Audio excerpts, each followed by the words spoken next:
So it is my pleasure to introduce George McManus from the University of Connecticut. He's a professor at the University of Connecticut, and as you've heard 3 or 4 times now, he is a graduate of our department. Before he came to what was then known as the Marine Science Research Center, he attended Cornell University, where he got a BA in Biological Sciences. Then he came here and got both his master's and PhD degree. He got his PhD degree under the advisement of Jed Furman. So many of you microbiologists will know that very well-known name. After he left here, he was very lucky. I should say lucky, but I was envious. He went up to the Ecosystem Center, where he did like a postdoc, working with individuals up there, including Mike Pace. After that, he kind of made his way south, stopping off in the Chesapeake Biological Lab to do some research, and then went down to Alabama and was affiliated with Dolphin Island Research, and also he was in the Department of Marine Sciences at the University of South Alabama, where he was an associate professor. I guess you had enough of the South, right? And then eventually made his way up here to the University of Connecticut. He's done a lot of very important work, rotating around, dealing with ciliates, including basic ecology, genetic analysis, and so forth. So I'm looking forward to hearing you talk.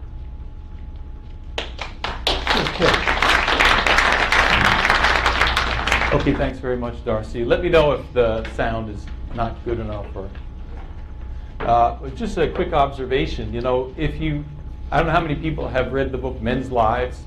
It's a really good explanation of fish and fisheries on Long Island. And one of the things that's one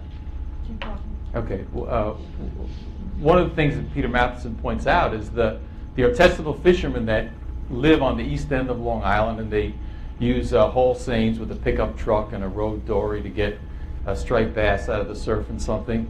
Their favorite fish to eat is menhaden. First place because they're basically free, but second place because they taste like a fish, right? If they couldn't get a fishier fish than menhaden. Anyway, so I want to begin by just acknowledging a few people.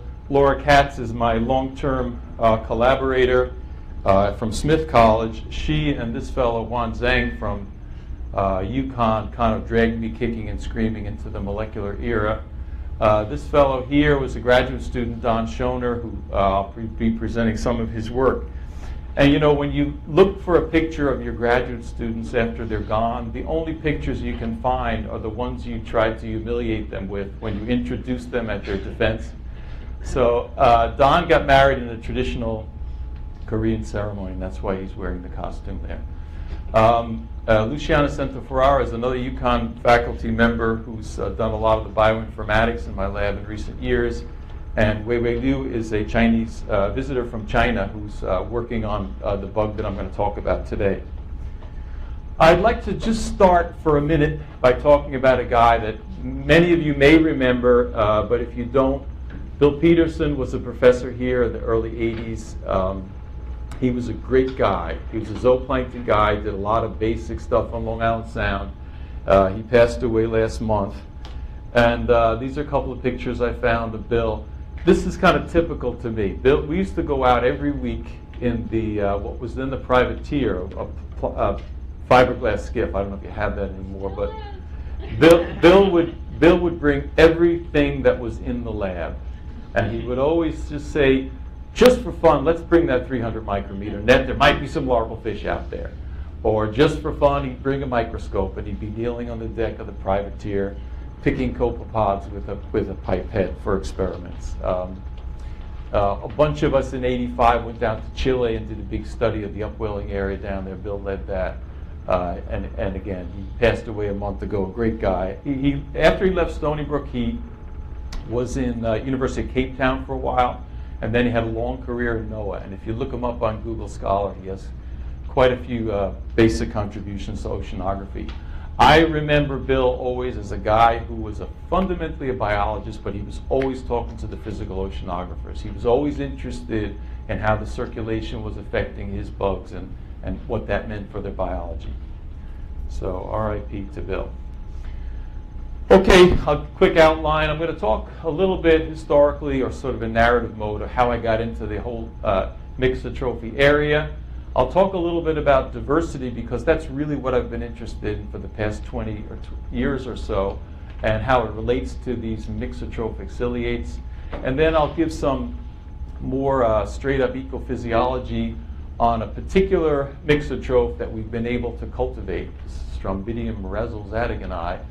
It's become kind of a model organism in our lab for the process. I'll talk about some experiments, and then in the end I'll talk in a hopeful manner about what we hope to use transcriptomics to do with this bug. So it all started actually right here in building F. I guess I don't know what the name of it is, but it's the building over that way. This used to be G. I think they had names back then, but I never learned them. It was the building over there. And one night in 1984, I was looking in the microscope and I saw that. So this is a regular transmitted light. It's a little orangey because it's preserved with Lugol's iodine. But this is a very distinctive ciliate. Most of the ciliates you look at and you go, that's a ciliate. Or you might be able to say what genus it is. But to identify the species is difficult. But this one is very distinctive because the family it belongs to all have this kind of girdle band around them. And with this one, that whole thing is spiraled around, so it gives it this wood screw appearance. So I said, okay, there's Lavoia strobila. The cilia around the mouth are here. People at that time were kind of just starting really to use fluorescence microscope to look at protists. People had been using it for bacteria in a while. So I had actually stained this guy. And if I flip on the UV excitation, I see all this blue stuff. That's DNA, because it's stained with DAPI.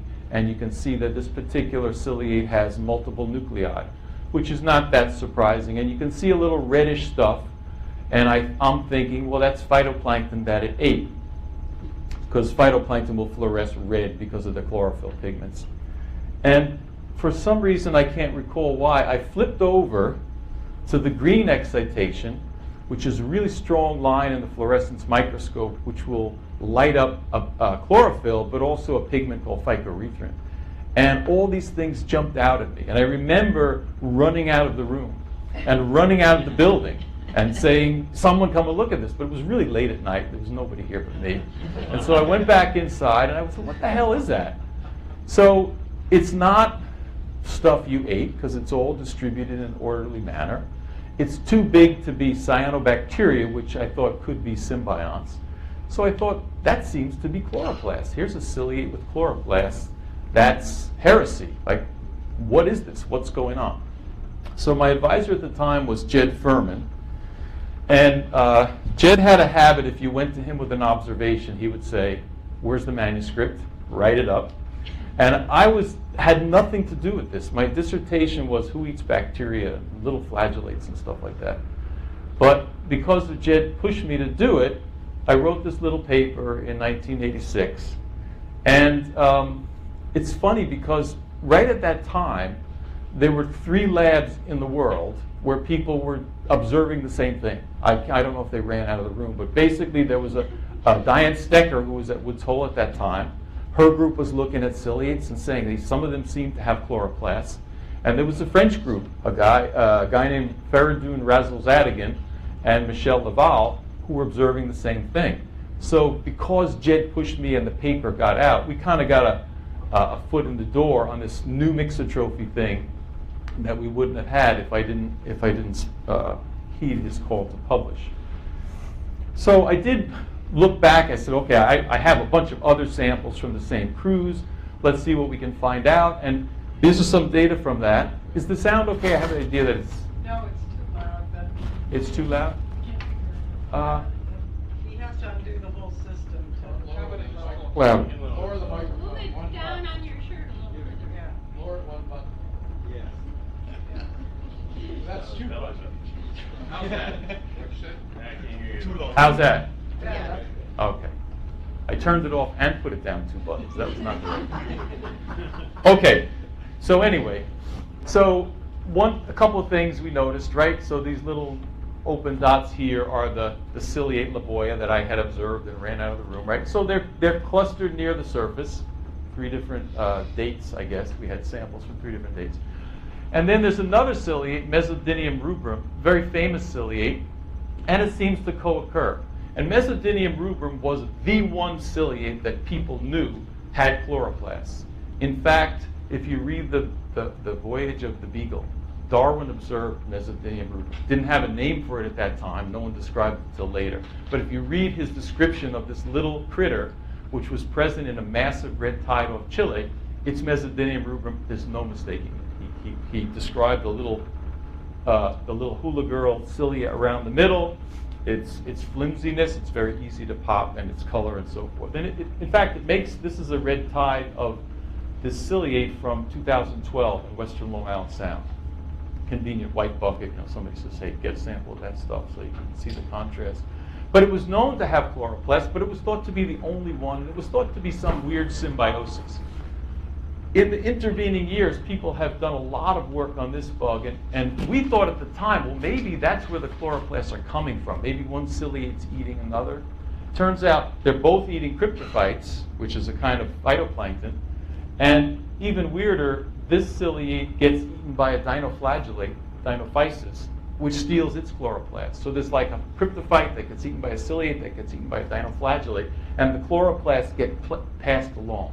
And that's basically what mixotrophy is in this context. Mixotrophy is saving chloroplasts, so you therefore have the ability to eat, which you always had, and now you can photosynthesize also. And the interesting thing, of course, as soon as I sat down and said I have to write this up, you go back in the literature, and there's a lot of reports from way back, from 1915, saying, well, this ciliate has red pigments in it, or seems to have colored bodies inside of it, or whatever. But those were all just kind of, anecdotal. No one put it together until at that time, in the mid-'80s, all of a sudden the paradigm was shifting from copepods eat diatoms, and then you don't worry about anything else, to this whole idea that there's many smaller phytoplankton, there's bacteria, there's a microbial loop, but that maybe the principal grazers of phytoplankton in the ocean are single-celled things like ciliates and flagellates and whatever. So the observation that some of these things could be mixotrophs came at a time when people were interested in them to begin with, right? And in the years since, people have measured microzooplankton grazing. This is a table from Calvé and Landry. And yeah, about 2/3 of all the phytoplankton death in the world is caused by grazing by microzooplankton. So people were just beginning to appreciate this, and now this other thing comes along that says, well, yeah, they're grazing, but they might also be photosynthesizing. And people tried to figure out, well, what does that mean, and how does that fit in? So that was 1984. For me, I graduated in '86. I left here, and I really didn't think about mixotrophy again until 2002. In 2002, I had a sabbatical in Ireland, and I said, well, what am I going to do over there? And this critter was described, Strombidium oculatum. It was described in the 40s. It has a reddish eye spot, and it has green chloroplasts inside of it. So it's obviously a mixotroph. And a colleague of mine who at that time was in the Isle of Man had done a bunch of stuff. It was described from the Mediterranean. People found it in France. My friend Dave Montagnes found it in the Isle of Man and wrote some stuff about its ecology. It has green chloroplasts. By the way, the metaphor for this business is enslaving chloroplasts or stealing. Some people use the word kleptoplastidy. It's kind of a neologism. But basically, they're repurposing chloroplasts from food, right? The intriguing thing is, well, where did the eye spot come from? Maybe they steal the eye spot pigments from the algae, too. They have very strong photobehavior, and it was described for a long time that they have a tidal cycle of encystment, right? So if you live in tide pools and you want to stay there, you got to do something different when the tide comes in. So this one actually goes to the bottom, makes a temporary cyst. There's a picture of a cyst there. It's this little kind of vase with a plug in it. And then when the tide goes out, it comes out again. But they actually skip a tide. So their workday is 6 on, 18 off, right? So they basically are out and about, and they're eating and photosynthesizing, presumably, for 6 hours when it's low tide. Tide comes in, they make a cyst, and then they sit out a low tide. And we don't really know why that is. My whole interest was, I want to look at their genetic diversity. If you have this organism, which is in a restricted habitat, are there genetic differences between pools? Or if you go to Galway on the west coast of Ireland, is it different from the pools in Dublin? Can you even tell the difference between this shift and that shift, this low tide and the next low tide, when there's presumably 2 different populations coming out? So that's what we wanted to do. The first thing I did is I went out and sampled the pool. This is in near Blackrock, near Dublin. That's my son, who was much littler then than he is now. And took a sample, went back to the lab, and we saw it. We saw a green ciliate with eye spots swimming around like crazy. And I said to my son, Bud, right now you and me are the only people in the world that know Strombidium oculatum can be found in Ireland. And he was like, so what? But that was true. And so I started picking them and then sending them back for sequencing to see if I could address this diversity thing. But one of the things that I did first is I was wondering, what are they eating? They're green. They're grass green. So your first thought is they're eating maybe Euglena, Donaliella, some kind of small microalgae. But I observed them one day, gathered around. So these black dots are the ciliate, and they're swarming around this blade of what used to be called enteromorpha, now it's called ulva. But it's been synonymized with ulva. But so I have a little video. I don't know if it's going to work. PowerPoint was telling me that it shouldn't work, but then it did work for me. So let me see if I can get it to go. All right, I put music to it just for fun. All right, we don't have music, but...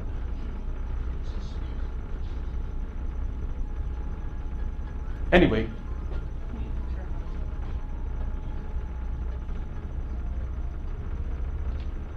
You have to play that. All right. Well, I had a little ragtime to that, but it's okay. Anyway, what you're seeing is the ciliates are really swarming on this blade of seaweed, and they're in this kind of whitish area. So presumably they're eating something related to the macroalgae. Maybe they're eating the macroalgae itself, which is itself kind of weird. You know, little thing eats big thing, right? I told my friend about it. Well, you can see a close-up there. There's a little eye spot, and he's kind of doing a little dance on there. And my friend said, yeah, that's a good idea, but seaweeds don't have eye spots, so they're probably eating something else. But if you look closely, actually, what's happening in that whitish area is reproduction. So this is the cell walls in that whitish area. And what's happening is the vegetative cells divide, and eight swarmers come out. They're called swarmers because they could be haploid or diploid. We don't really know. But they basically go off and make a new blade. And the swarmers, there's one of them there, have got a little eye spot in them. They make an eye spot when they go, because they also have to know up from down and so forth. And so they do that. So that strengthened my idea that these little guys are getting their chloroplasts not from phytoplankton, but actually from macroalgae. And if you look at them, this is something we do in my lab a lot. We squeeze things. So this is a live cell, but he's squished between the cover slip and the slide, so we can see. You can see food vacuoles, and there's the little cluster of pigment spots, and then there's little pieces of pigment spots around that somehow get gathered together to make that one eye spot. Notice something I'll talk about later. The chloroplasts are free in the cytoplasm. They're floating around. They're not inside a vacuole anymore, which I think creates problems for the ciliate. So that was my idea, but to test it is a very simple thing. You just sequence a gene from the chloroplast. If you want to know what are those chloroplasts inside the ciliate, take the ciliate out and sequence a chloroplast gene. So we did. This is the rubisco. Rubisco is the enzyme that carboxylates RUBP in photosynthesis, and this is a tree of rubisco. There's a red and a green branch to it, and here's all my ciliates from Dublin, Galway, Long Island Sound. Eventually, we found them. Isle of Man, Dublin, Galway, and they all tree out. Not with euglena, not with Pinelliella, not with those little green things you might think, but they're all apparently eating ulva. I should point out we got one diatom sequence up here, but that's probably, maybe they also eat diatoms, I don't know, but probably it was a contamination. So that was gratifying. So that's a weird part of the story. They eat big stuff even though they're tiny. The other thing, the thing I was really interested in was their diversity. And what we found out is instead of being one thing, these green ciliates I was picking diligently were many, many, many things. This is a genetic tree, right? But always the physical oceanographers start to groan when the trees go up. Just like we groan when all your stuff goes up. But anyway, this is a tree that shows the relatedness of different things. And the scale down here is 5%. So this one, for example, this unknown clade from the Irish Sea is about 15% different from this thing that somebody sequenced a long time ago and put up on GenBank. But all these little Roman numerals here are green things with eye spots that live in tide pools. And they're way, way too different to be like slight population variations of the same thing. They're different effectively at the species level. This is the other guy. This is the guy I saw in Building F all those years ago. So that shows you as an outgroup how a different genus would show its distance. So this particular piece of DNA we're doing, there's not many, it's called the ITS region for people who are interested, but there's not much of that in the database. So you can't go back and say, well, who is this and who is this and who is this, because there's not that much information from other people sequencing stuff and putting it up there. But you can take that piece of DNA and sequence back into what's called the small subunit gene, and then there's more information on that. So we did that for the main clades. Here's number 2, number 4, this was number 7, and number 8. These are the ones, so the ends here are ones we saw a lot. There's a lot of clade 8, 92 times. Strombidium, this one here, we saw more than 30 times. So for those 4, we sequenced them, the common gene, the small subunit, went to the databases, and only one of them was posted there, a thing called Strombidium apollatum. So that one, then you can look at a picture of it and say, well, who is this guy? And it's green, has green chloroplast, has a red eye spot, but it's not the same as the famous one, as far as we know, the Strombidium oculatum. But another one, this one here, was also not named by anybody, but we were able to actually grow it in culture. So if you can grow it in culture, then you can do all the elaborate morphology and staining and necessary stuff that you have to do to name a species. And so we named it Strombidium razzle-zadigani. And if you remember the 3 groups at the same time that were running out of the room, Ferrazine razzle-zadigan was one of those groups, and so we named it after him. But because we were able to cultivate this one, that gave us the ability to study it in more detail, its physiology and so forth. One of the pitfalls of studying ciliates at all is if you want to do ciliates for high school biology, you call up Carolina Biological, they send you paramecium, you can't kill it. It's been in culture since I don't know when, right? It's the 50s. The ones that are most important in the ocean are incredibly fastidious and they invariably die out. But we've been successful. We've kept this in culture for a long time. So this is the one I'm going to talk principally about today. One sort of sidebar for it, because we had these 2 known sequences here, we made species-specific primers. And what that means is you can now take a sample from the ocean, put your primer in, and it will only amplify that bug. So then you can just take the amplified DNA, put it on a gel, and you get a presence-absence, which means I could now study the distribution of these things if I wanted to. And the first thing I did was give some gas money to an undergraduate, and I said, go up and down the coast of New England and see where you see these things. So basically, each one of these little squares is a tide pool that this kid encountered all the way up to Camden, Maine. If it was yellow, means he saw clade 7, which we call Strombidium razzle-zadigani. Blue is the other one. and sometimes he saw none, or sometimes he saw both. But the bottom line is they're distributed pretty broadly up and down the coast. No seemingly differences by distance. So then we made a bunch of little kits, right? We give people a 50 ml syringe, a little filter holder, filters, and some buffer, and mailed them to friends around the world. And so we got back DNA samples, and we just say yes, no, yes, no, yes, no. I have more than this now. I haven't updated this map, but they're all over the world, both species, and there's no apparent biogeography. So the mystery, how can you have all these things?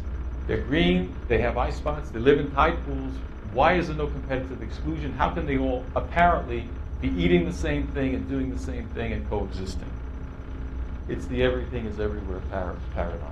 So that's something we've been looking at on the side. To get back to our friend that we were able to isolate, Strombidium razzlezadigani, we've had cultures as long as 5 years. And that's long enough for a PhD, so my friend Don got a PhD. But also, it's reliably re-isolated. If I wanted to get, let's say, Lavoia strobila, the one that I first observed this in, I might be lucky and get it. It might take me a month. It might take me a year. I have ciliates that we've seen at the dock in Yukon, pulled them up, cultivated them for a few months. They die out. I never saw them again years later, right? They're very iffy.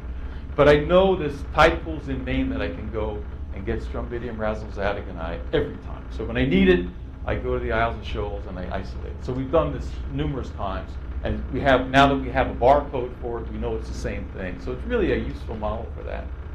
Well, the first thing we did was say, okay, it's eating macroalgae. That's what we have to cultivate it on. So I talked to my friend Charlie Yarish, who some of you may know. He's a seaweed guy. He said, take the ulva, pat it dry, put it in the refrigerator overnight, and then put it. I'm going to just take this thing off. Is the sound wonky? It sounds weird to me. Or is it okay? Yeah, a little bit of feedback. I thought I turned this. Is this thing on? No. Okay. Anyway, if it's, let me know if it's bad. Just Just normal it is. You don't know what that knob does. How about if I just It mute? doesn't do anything. Yeah. All right. Well, anyway, let me know if it's bothering you.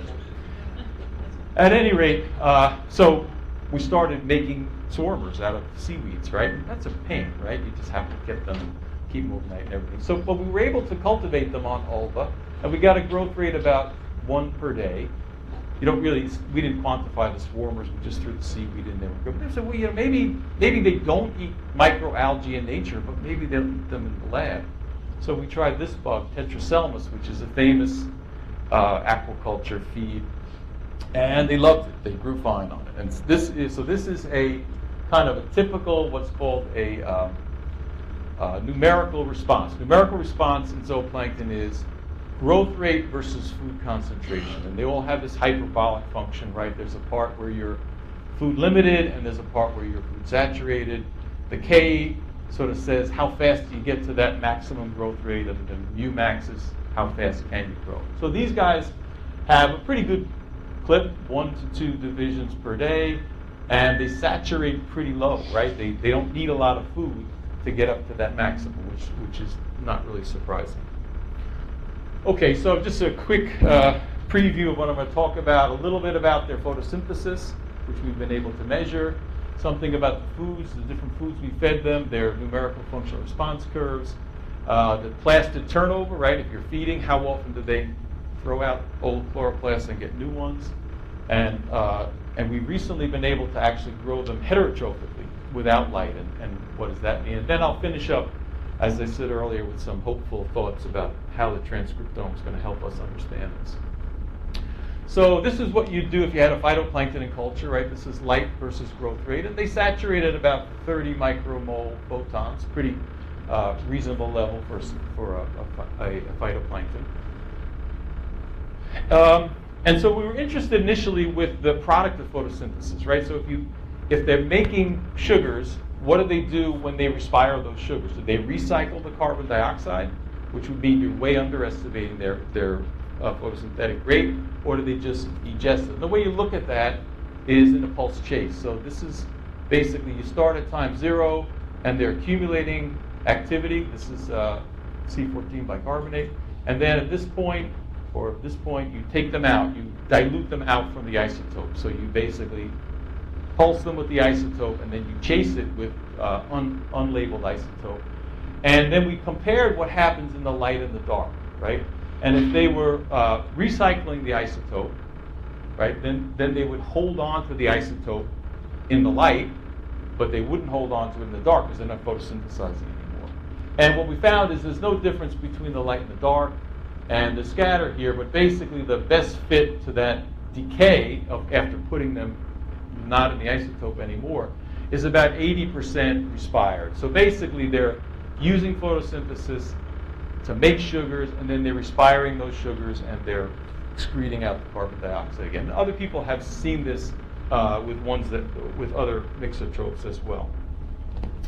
Another interesting thing we looked at is, well, what's the relationship between food, the amount of food that they're eating, and the rate of photosynthesis? So this is the mixotroph. This is Strombidium razzle-zadigani, and these are different food levels. So we grew them at subsaturating food levels and saturating food levels, and then we take them out of the food, right? So there's no algae in there anymore. They're in filtered seawater, and then we measure their inorganic carbon uptake, and there's no effect. So, and this makes sense. It's because basically they're full of chloroplasts. Whether they're eating or not eating, those chloroplasts are photosynthesizing just like they would in the phytoplankton. Interestingly enough, we had sort of a control. We took a good old heterotrophic ciliate with no chloroplasts in it, and we looked at it under subsaturating and saturating food levels, again, removing them from the food, and they actually also photosynthesize somewhat, dependent on the food concentration they were originally grown at, and the reason for that is these guys are full of chloroplasts in vacuoles, right? They didn't digest them yet, and they're still actually active. So it's kind of an interesting thing. You might actually have to account for photosynthesis going on after something's already been eaten. And the fact that they don't do it as much at low food concentrations just because they don't have as many active vacuoles going on. And you can see also from this, right, sort of the magnitude of this subsidy to the mixotroph, right, so these are units of per day. So this is weight per day. So if something's growing at about once per day, their subsidy from photosynthesis is about, say, 10%, 0.1 per day. So it's significant, but it's not the main source of the metabolism. Okay, so here's the numerical response again, growth rate versus food concentration, and compared to that straight up heterotroph, no chloroplasts at all, right? And it's pretty similar. At low food concentrations, they grow a little bit better, similar at high food concentrations. If you look at the other response, which is called the functional response. So zooplankton people have a numerical response. That means how fast do you grow at different food levels. The functional response is how much do you eat at different food levels. So this is the ingestion rate versus food concentration. And the heterotroph has a typical saturation. So that curve would be parallel to the growth curve. And the two curves are related by the growth efficiency. But the mixotroph doesn't really seem to saturate, right? They eat less at low food concentration, but they actually seem to eat more at high food concentrations. If you combine those things, right, you can get the growth efficiency at different food concentrations. So that's growth over feeding. And the black dots here are the heterotroph, and that's sort of typical values, 0.2, 0.3. efficiency. That means like 20 to 30% of what you ate winds up as new ciliate, right? And down here, this variation is probably due to the difficulty of measuring ingestion at really low food concentrations. But what you see with the mixotroph is at low food concentrations, their growth efficiency goes way, way high. Because again, remember, they're growing a little faster, but they're eating less. In fact, they're impossibly high, right? If the growth efficiency is 1, that means 100% of what you ate is converted into new biomass, and thermodynamically that's impossible. But it's possible because we're not accounting for the subsidy from photosynthesis, right? So photosynthesis, especially at low food concentrations, provides a tremendous increase in growth efficiency for these guys because it's free money. They're getting photosynthesis. They're getting subsidy of energy by photosynthesis. So one of the things is this thing here, that they're just eating tremendous amounts of food. This is 15 times their biomass per day, right? And being incredibly inefficient at it led us to speculate that they're basically at high food concentrations. They're just saying, hey, I get fresh chloroplasts. They're not even really assimilating the food that they eat, because we only measure ingestion by disappearance. So the phytoplankton disappear. It doesn't mean they were actually assimilated and eaten. It just meant we made them disappear. So it may be that they're just tearing up the phytoplankton and freshly freshly taking the chloroplast. If you look in the cytoplasm itself, right? So this is an electron microscope picture. This is one of those stolen chloroplasts. These are mitochondria, but the chloroplasts are free in the cytoplasm. They're no longer inside of a vacuole, and that creates a mystery. Is how do you get rid of it, right? So basically, protozoa put a vacuole around something.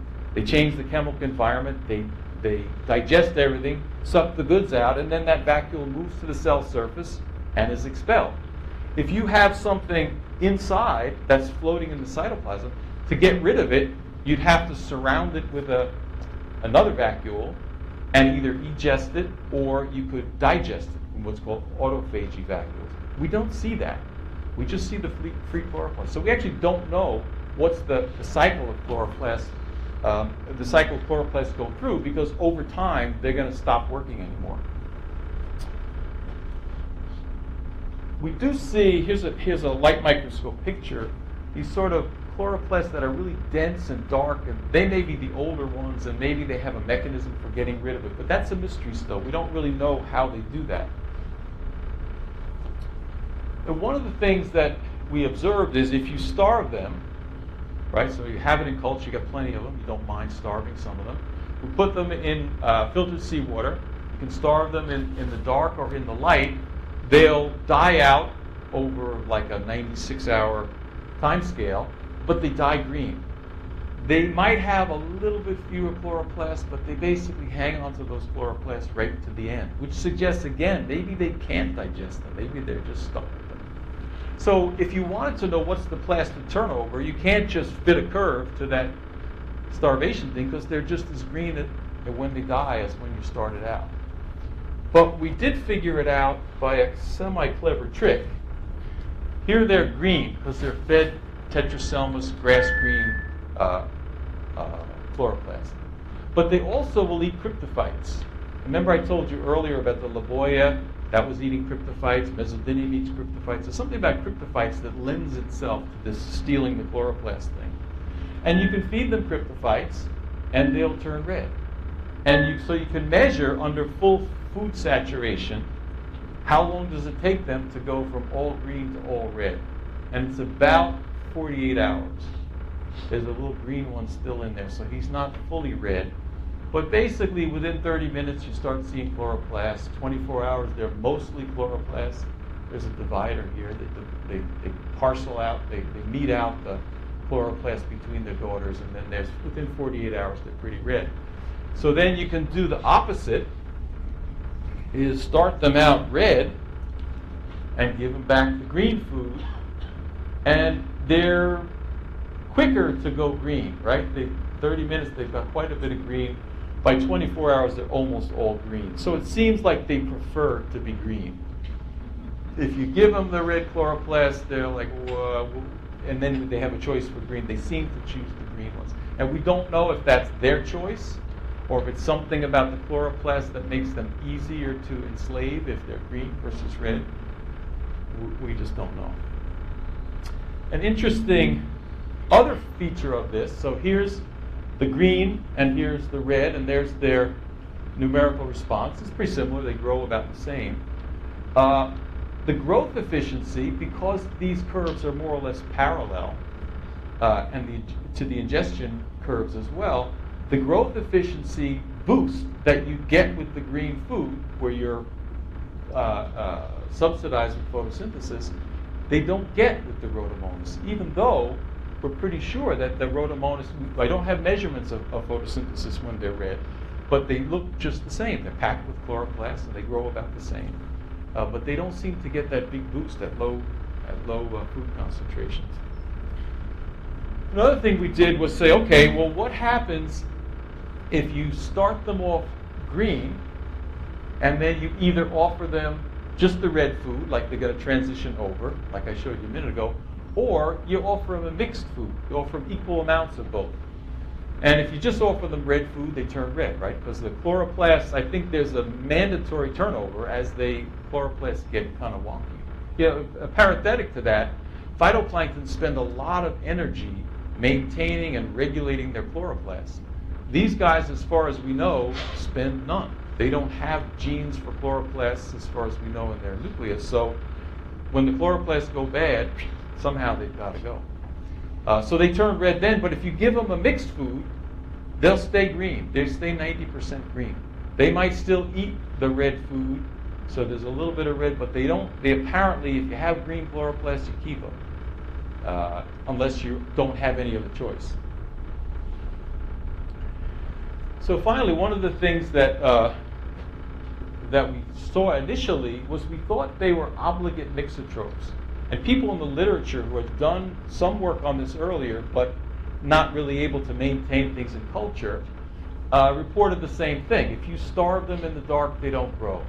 If you starve them in the light, they grow maybe a little bit. If you give them food in the dark, still no good. They need light and food. And here's so that's when we were growing them on Enteromorpha. When we started growing them on the Macroalgae, we had this. So this is now different food concentrations. They have almost zero growth in the dark, even if you give them as much food as possible. They apparently need light and food to grow. At least that's what we thought initially. However, after much trial and tribulation, we actually found a model, a dinoflagellate, that they will eat. They don't use the chloroplasts. They just seem like our friends, the ciliates, before 1984. Right? They're just little zooplankton. Here's an example of 3 different foods. There's the green food. There's the red food, the cryptophyte. In both cases, they either don't grow at all or they grow really poorly in the dark. And you can keep them in the dark with plenty of food, but they're growing like so slowly that they're just limping along. For the dinoflagellate, if you establish the cultures, and it took us a long time to do this, they apparently grow about the same light versus dark. So that raises the question, basically the benefit you get by being able to grow fast in the light is somehow canceled out by growing very slowly in the dark. And over a 24-hour cycle, right, you add them up. You just stack these 2 bars on top of each other, they're about the same as that.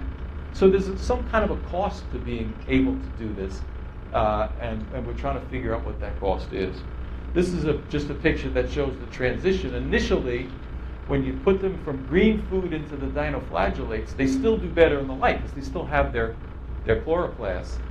But eventually, they then do worse in the light, even out here, though they're getting plenty of food of dinoflagellates, and then eventually they catch up.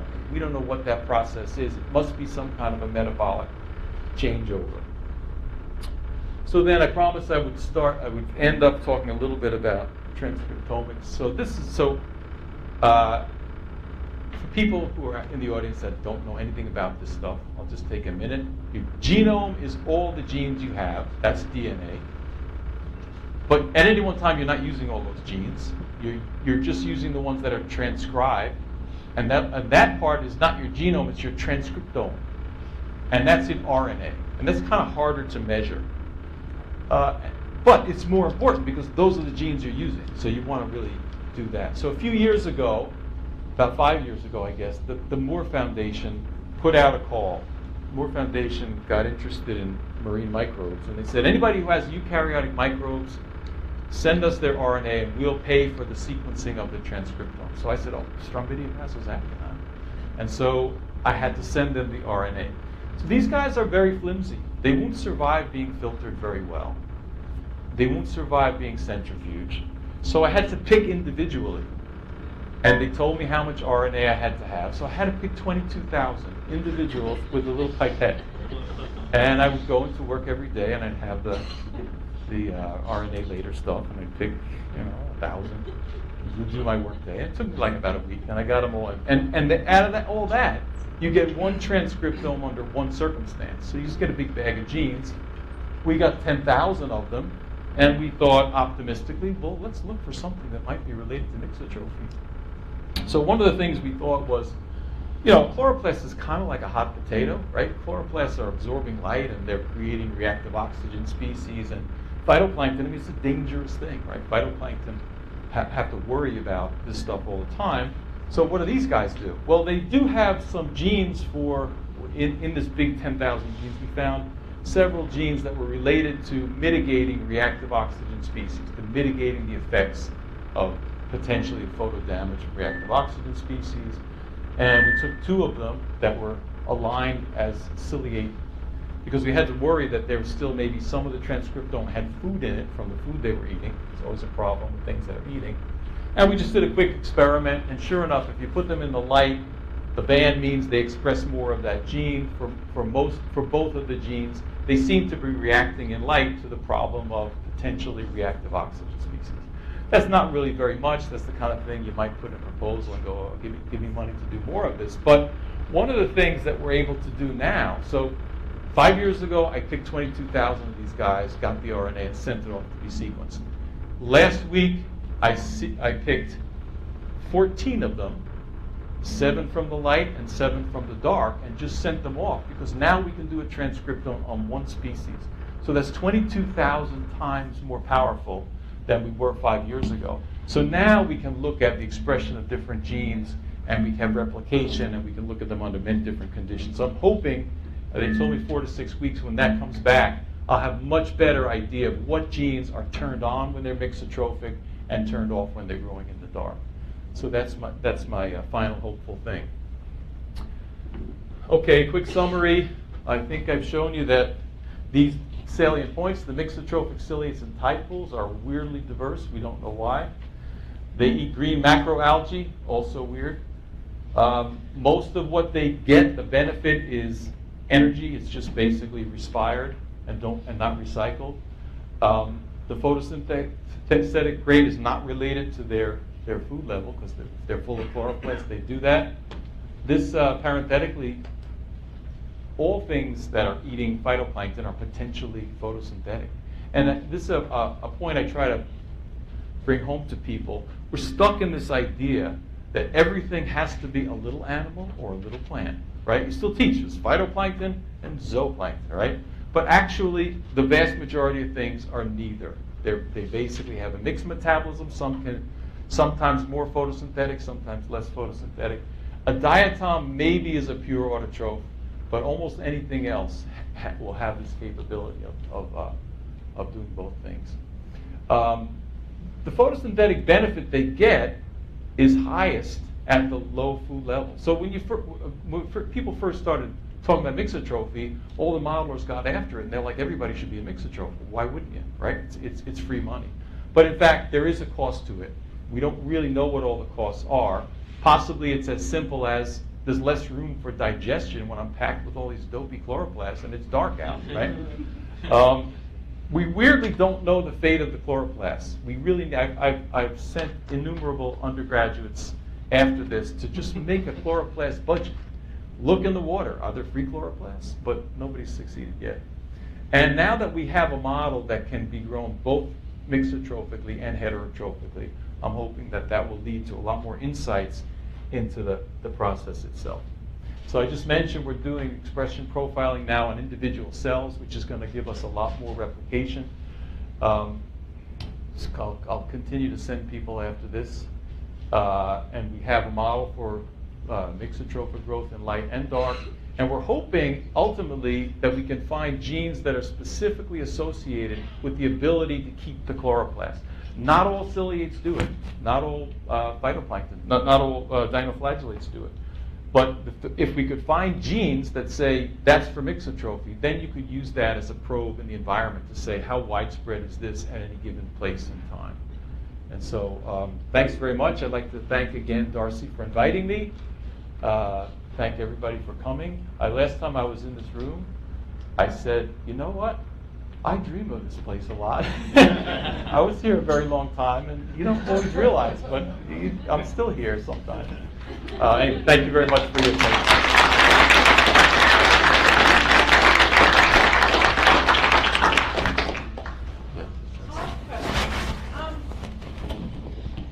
Do you think that these, the chloroplasts that are in there are leaky? I mean, when photosynthesis is going on, a lot of data suggests that maybe 50% of the photosynthate is just leaked out of the cells and all. So why wouldn't, and clearly in the dark, when the chloroplasts aren't active or there's no photosynthesis, there isn't as much leaking out, but there's probably a little bit. But don't you think they're benefiting from? Yeah, oh, they're definitely benefiting. The thing we don't know is how they're benefiting. Like, okay, so the sugars are made in the chloroplast. Is it just diffusion? Does the ciliate have transporters? Does it facilitate this in any way? And we don't. One of the things we don't know that I think could be important is maybe it's maybe they don't have both photosystems operating the same as the phytoplankton would. So they may be getting an energy benefit from ATP that doesn't show up in bicarbonate uptake. We really don't know that. So, one of the things I'm trying to get hold of is one of these RFF things, where you can actually measure the photic performance of the chloroplasts over time. Because that's the big thing. How long do they last, and how long are they actually useful for? Using C14 is clumsy. But if you actually could measure their light performance, I think you could get more insight into that. And then, of course, if we do manage to get into the transcriptomics and we find glucose transporters or other things that might be associated with growth in the light, that would fill out what is the actual interaction between the chloroplast and the so-called host organism. Yeah, back there. Yeah, this is probably, maybe this is not possible, but I think one of the most fascinating things for me about ciliates is the anaerobic ciliates that have autotrophy. So you have it's not just photosynthesis that they take advantage of, there are also these guys that can fix carbon anaerobic. Right. Is there any way to look at that, or is it just they're too hard to grow so you don't? Right behind you is a gentleman who's working on that. So the anaerobic ciliates, they have these hydrogenosomes, which are sort of like mitochondria. Some of them actually have symbionts, and they're. I'm just going to turn this off and show. Some of them have symbionts also. So yeah, it's an analogous process. It's basically, just as people are understanding for, say, bacteria, that they really exist in consortia, right? That they're very simple biochemically, individually, but in consortia they swap redox reactions and stuff. I think the same thing is true of many protists, but it's just a consortium within itself. And the more we look in weird places like the Cariaco Trench, Cariaco Basin, and so forth, the more people find new and novel things that we just scratch our head at.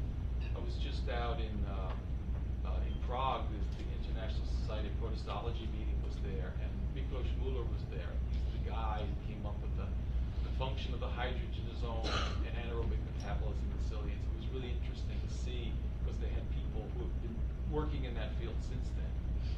What's come up, but he was there as an honored guest. It was kind of cool. Yes. So I'm curious what's the frequency of observations of mixotrophy in polar waters where it's dark half the year?